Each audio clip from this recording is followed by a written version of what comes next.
आज के stock market series के लेक्चर नंबर 5 में हम कंपाउंडिंग और डिस्काउंटिंग के बारे में समझने की कोशिश करेंगे। और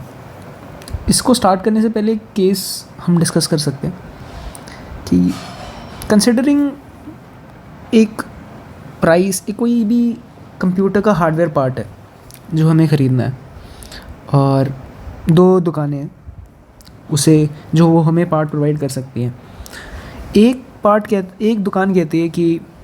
हम आपको 10% डिस्काउंट देंगे, और दूसरी दुकान कहती है कि हम आपको 1000 रुपये कम प्राइस पे देंगे उसको। अब जो the shop which is offering 10% discount आपके घर से बहुत दूर है, वेयरएज़ द वन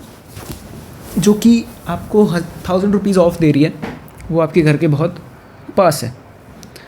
तो ऐसे में आप कौन सा चूज़ करेंगे?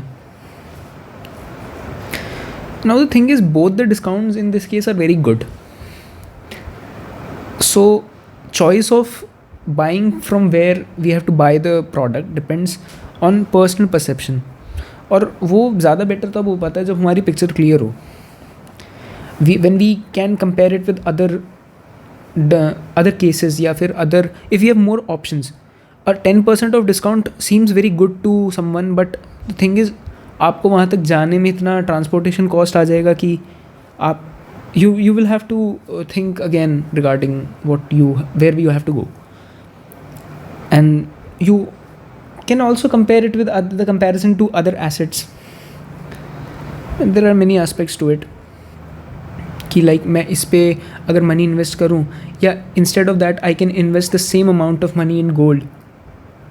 या फिर for that matter real estate, या कोई भी ऐसी चीज़ जो कि which has some better returns on that, on our input.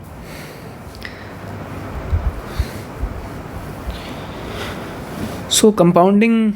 जैसा कि हम जानते हैं, एक फिनोमेना है या फिर एक चीज़ है कि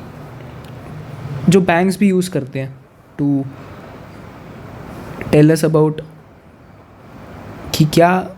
what suppose we have some principal amount जो हम किसी एक रेट ऑफ इंटरेस्ट पे बैंक पे हम चढ़ा देते हैं for a certain amount of time n. So the formula to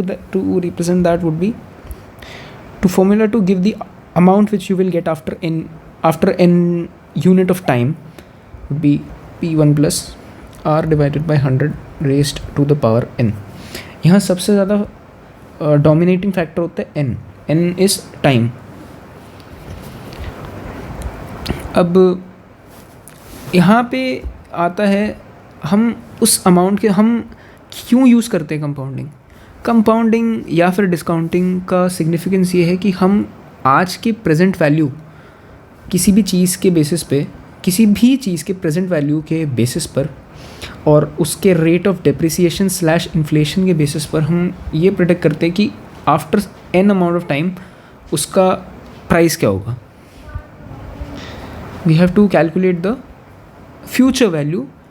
with compare by looking at the current value. To check that हमें ये चेक करना होगा कि ये ओवर वैल्यूड है कि नहीं है, तो for that we use compounding. कि मान लो, जस्ट फॉर एन एग्जांपल, कोई एक कंपनी है जिसका आज का स्टॉक प्राइस 500 रुपये है, और उसका प्रेजेंट वैल्यू वो ये प्रोजेक्ट करके चल रहे हैं कि उनकी प्रेजेंट वैल्यू आज के दिन 2 करोड़ रुपए, और वो अपने स्टॉक का प्राइस 500 रुपये रख रहे हैं, और उन्होंने ये 500 रुपये का प्राइस इस बेसिस पे रखा है कि they are betting it on the future projections कि हमारी फ्यूचर में इतनी वैल्यू हो जाएगी। So on the basis of that, on the basis of what value we provide to the system, we are putting this price. So अब now we have to check ना कि वो फ्यूचर प्रोजेक्शंस जो वो मान रहे हैं,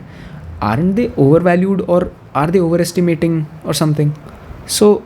after 5 years what happens, we can't bet on that. We need to have our own set of calculations to check whether we have correct calculations, or